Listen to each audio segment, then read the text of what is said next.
We both know what it means, but does it have the same resonance? Have you ever known its absence? Have you watched it disappear? Benin, 1972. Liberia, 1980. Ghana, 1981. Oh yes. It can vanish in a gunshot or a radio announcement that opens with fellow countrymen. And just like that, dust clouds obscure the colors of daily life. Khaki green and black leather unsettle the streets. Trees, branches, shoots and roots surrender to the furious wind blowing through the Sahel. It always starts with one man and his gun, peddling promises of new beginnings. I have come to save you, he says, his finger dancing on a trigger. Save yourself, soldier. We've been here before. We know what happens when the euphoria settles into a cycle of terror and fear. Soon, the jackboots take over the markets. Left, right, left, right, wrong, fire! Strong arm of justice is fractured.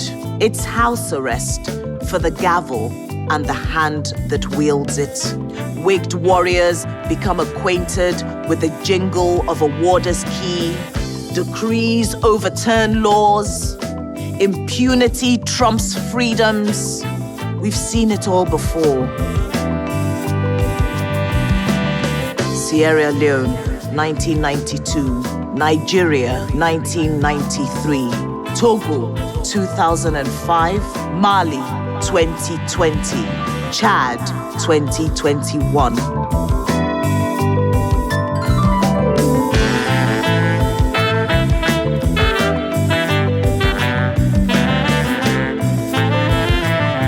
We know how this goes.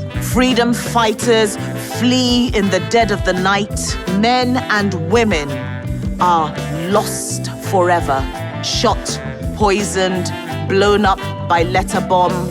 Memory is tied to a stake. History silenced by firing squad. The sword decapitates the pen, spilling blood on every page. Words are no longer enough to keep the wise alive. We've heard it all before. Transition and return to civilian rule in 3 months, 6 months, 2 years, 10 years.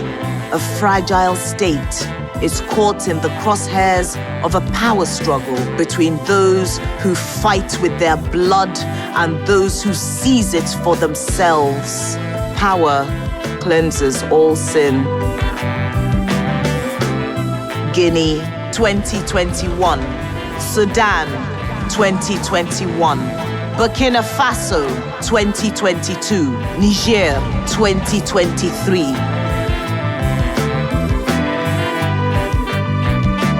You talk about its erosion, the distress, the decadence, the disruption of institutions. You mouth the words on TV in small and capital letters. Say something about state capture, sit-tight presidents, and strong men. But no one mentions the sit-tight imperialists who forget that we were here before they washed up on our shores, Bibles in hand, eyes on our gold, diamonds, and uranium. Colonialists, coupists, who can tell one from the other in these seas of crime and corruption.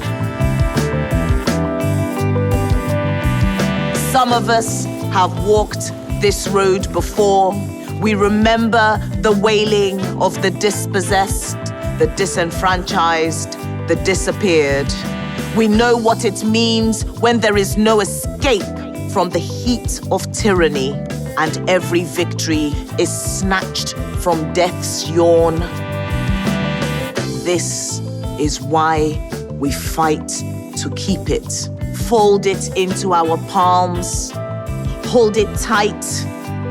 This is why we must hammer out its imperfections, pound it, mold it, bake it in the kilns of our histories. We chant because we remember, and we never want to live a day without it ever again.